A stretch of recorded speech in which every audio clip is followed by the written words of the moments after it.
Hi guys, welcome back. We are starting chapter 4, which is on page 61. When we left off, Jane had gotten her father's permission to leave and go west to join William, and it ended with she watched them as she sailed away and leave everything behind. So she and Mary are on the ship. Now we are in current time, how the story started with Mary and Jane on the ship and Mary throwing up. So now we're back with that. So it's not just the beginning of the book is a flashback.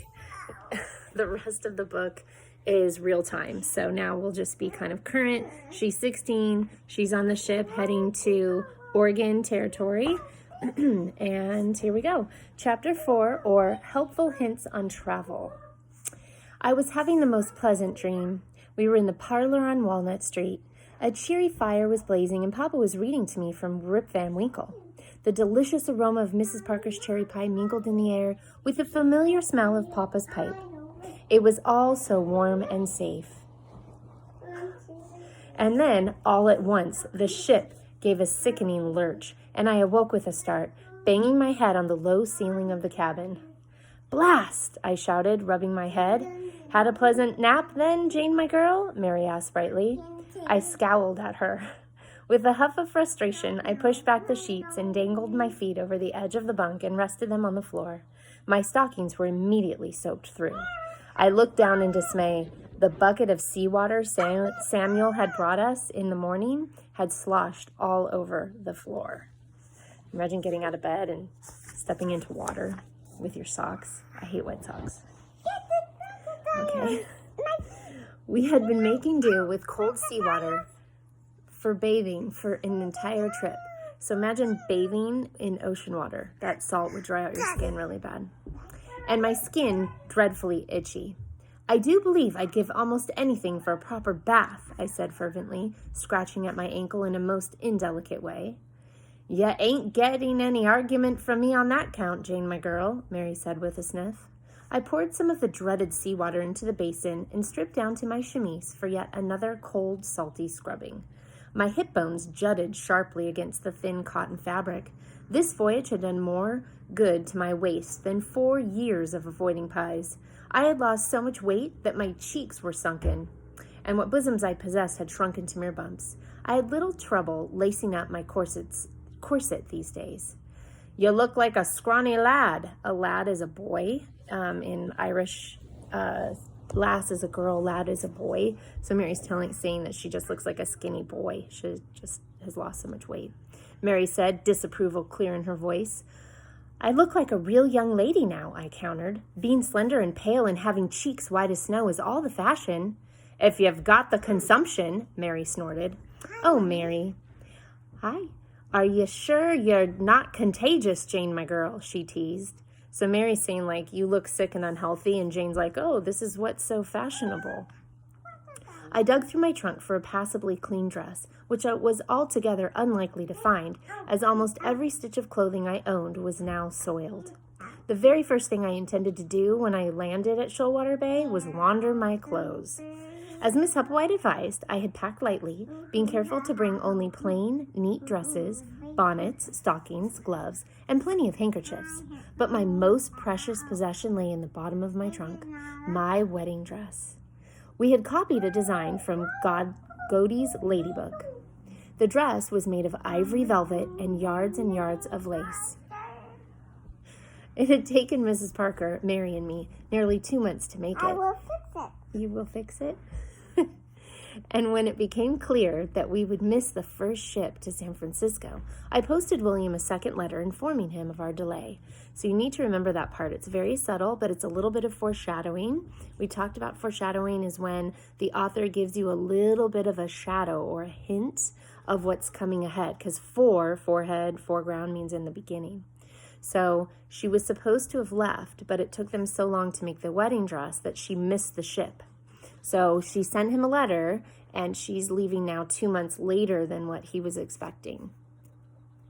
I had hoped he would not be too disappointed, but knew he would approve once he saw the dress. It was the most beautiful dress in the entire world.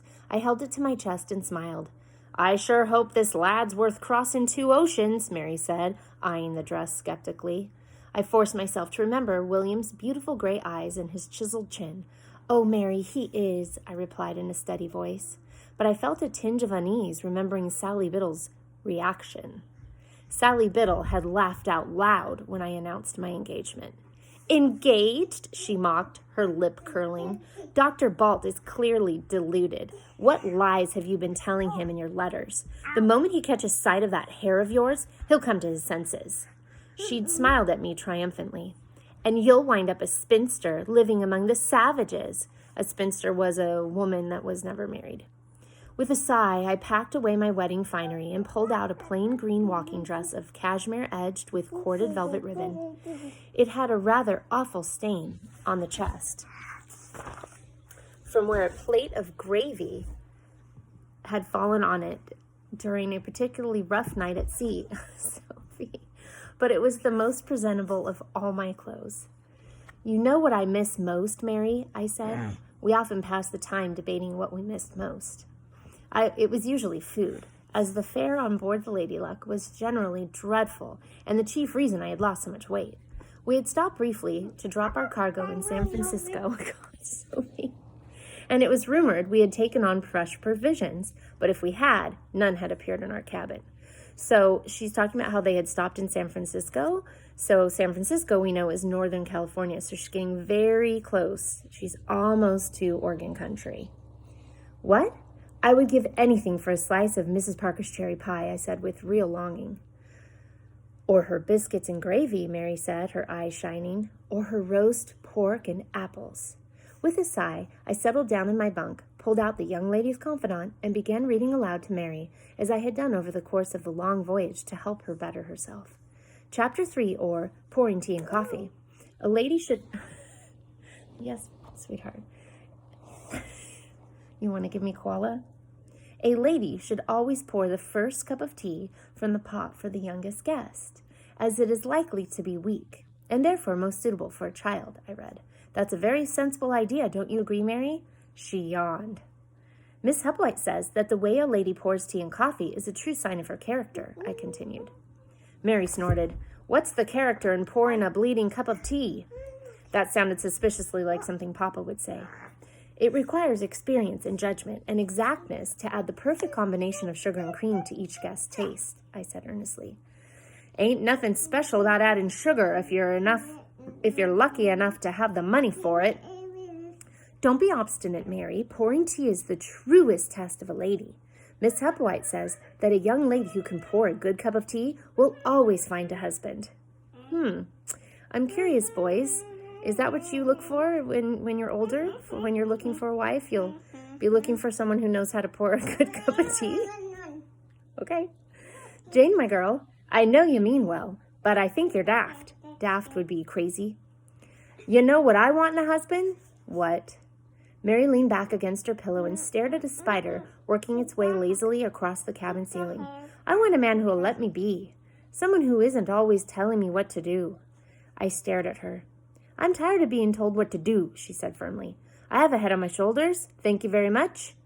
Well, my ideal man is a man who brings out the best in me, I said, remembering how kind William had been to see potential in an ill-mannered girl who ran around all day with pie stains on her dress. A girl, it was plain to see, who had no sense. Aye, that's very agreeable, Mary said, clutching the pillow to her like a sweetheart. When two people compliment each other so perfectly. When she said it, it sounded like perfectly.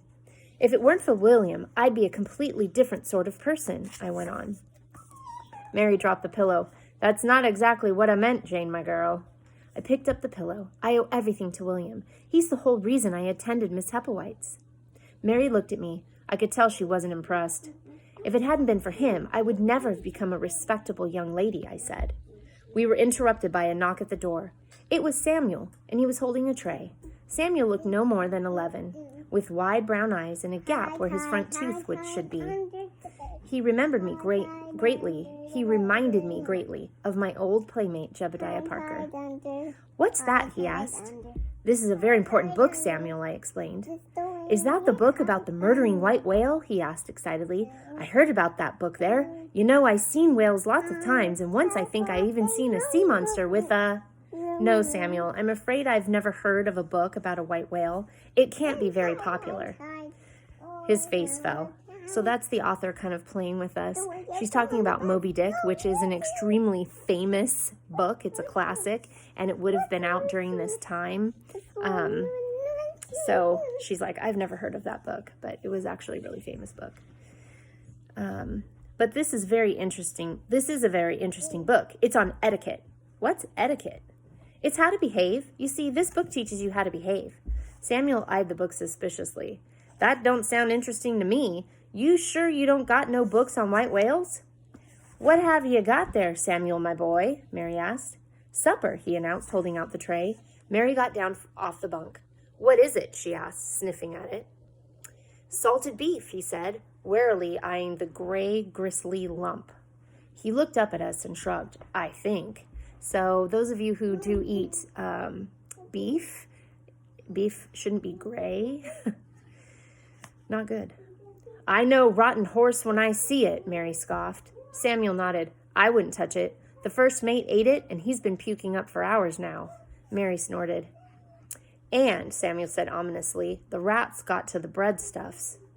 We are going to starve to death, Mary said in a firm voice. You say the first mate is ill? I asked, curious. Samuel nodded. Jehu's puking up on deck right now. He looked green as an onion. The boy was quite fond of Jehu Scudder, the first mate, and followed him around like a puppy. So first mate would be the next in charge after the captain. So the captain was in charge of the whole ship, obviously, and the first mate was like his right hand. It was like his next in charge. So Jehu is the first mate. Samuel is like your guys' age. He's just a kid. That was very common if you were orphaned, that you would just, you wouldn't have a life or a home, so you would join a ship and just work on a ship to be able to have a home and food. All right, so Jehu's puking from the dinner, so would you eat the dinner? A wave smacked against the Lady Luck, and all at once the smell of the salted beef rose to my nose, and the cabin seemed to close in on me. I swallowed hard. You look a bit green yourself, Jane, my girl, Mary observed. Samuel, I said in an unsteady voice, would you kindly escort me up on deck? You ain't supposed to be up on deck, Miss Jane. Captain's orders, he said with a troubled look. Captain Johnson had ordered Mary and me to remain below in a stuffy cabin, but I often went above decks when I thought he would not be about. Captain Johnson was a furious Scot meaning Scottish, always raging on about something. He hadn't permitted us to leave the ship when we put on at Valparaiso for fresh water, or in San Francisco for that matter. If you leave this ship, you're not coming back on, he had informed us in his usual charming way. To be plain, he hadn't even wanted to take us in the first place. I don't abide women passengers. Women are nothing but bad luck, he'd said, spitting a huge wad of tobacco at my feet, a filthy habit if ever there was one. I didn't feel too bad as he'd told Father Joseph that priests were bad luck too. It seemed to me that the only lucky creatures on the Lady Luck were the rats. And that was common at that time. There were people that believed that women on a ship were bad luck. The ship rocked and I clutched my stomach. I stood up shakily. Take me on deck for some air or I shall be sick where I stand. All right, Miss Jane, Samuel said hastily. You still don't got your sea legs? I never seen no one who ever took so long to get their sea legs, he said, shaking his head in amazement as he led me up on deck. I clung to the rails, inhaling great big gulps of salty air, my stomach making an uneasy flip with each slap of a wave. It was mid-April. In Philadelphia, the first color buds would be pushing up their heads, but here at sea, gray, gloomy skies marked the horizon. I pulled my cape tightly against the icy wind, remembering Miss Hepplewhite's helpful hints on travel. Remember, Jane, a good traveler need only know 3 things. 1, always keep your composure. 2, dress plainly and pack lightly. 3, do not let your little irritations sway your cheery nature. Miss Hepplewhite had said, patting my shoulder. She had been rather remiss in not mentioning any hints on killing fleas, avoiding rats, bathing with seawater, or being seasick. Obeying the captain again, I see, a voice said. It was Jehu Scudder. Did you have the salted beef too? He asked ruefully. I shook my head. He nodded, rubbing self-consciously at the angry scar that slashed across his nose and his right cheek. No doubt he had received it in a bar brawl like other vulgar, ill-mannered sailor Papa had ever treated. Whoever had sewn it up had done a poor job. The scar was ragged, with raw-looking pink edges that stood out brightly on his tanned face. Papa would say that the fishmonger could have done better. The ship rolled hard, and my stomach grumbled in a most disturbing way. I breathed deeply, willing it to calm. "Still haven't got the legs," Jehu observed. "Okay, yay!" I shook my head violently. "Okay, ask Daddy to put them on for you."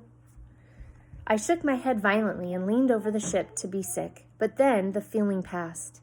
Getting one's sea legs apparently meant adjusting to the rocking of the ship. I rather doubted I would ever, as these men had said, get my legs. All I seemed to get was seasick. "It's better if you puke on the leeward side of the ship," Jehu said, pointing. "Then it won't blow back in your face." "Oh, blast you, Mr. Scudder," I said, clutching my heaving belly, cursing myself for cursing. Miss Hepplewhite always said that young ladies should never use foul language. So the foul language she used was "blast you." It's kind of like when we read Fever, and her foul language was "dash it all." "Loose tongues mean loose morals, girls," Miss Hepplewhite preached. Jehu seemed unfazed by my words. "So tell me, Miss Peck, why are you making this trip?" Even though I had been on the Lady Luck for many months, I had not circulated with much of the crew and hardly knew what to say.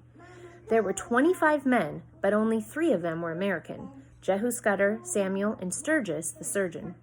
The rest were foreigners: Scandinavians, English, Spaniards, Irishmen, and Italians. Most of them had shown up inebriated at the docks, that means drunk, having drunk their wages the night before our departure. No liquor was allowed on board, except for medicinal purposes.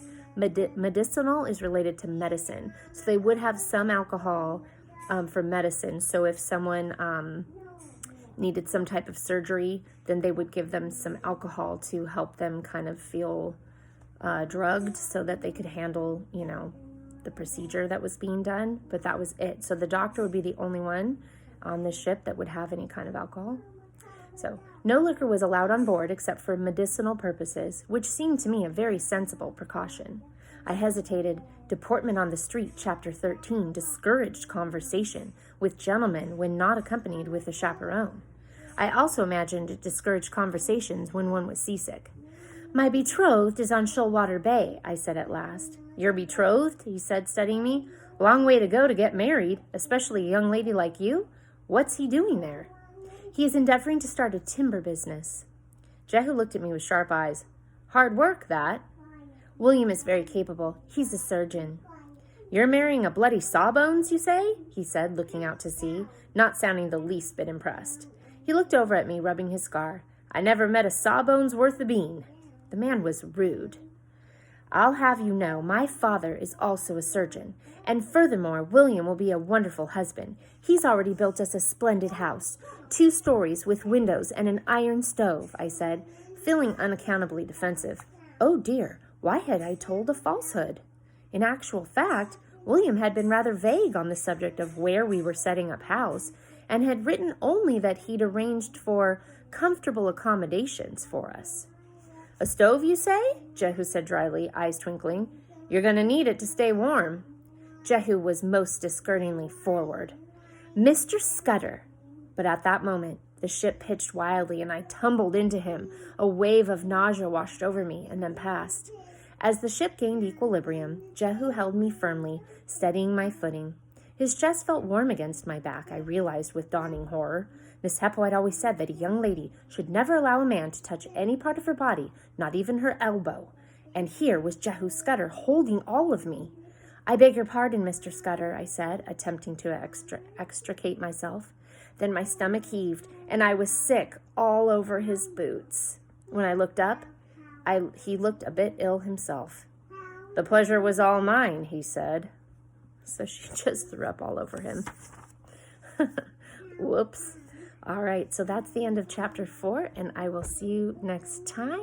Hopefully Sophie wasn't too distracting. What are you going to do?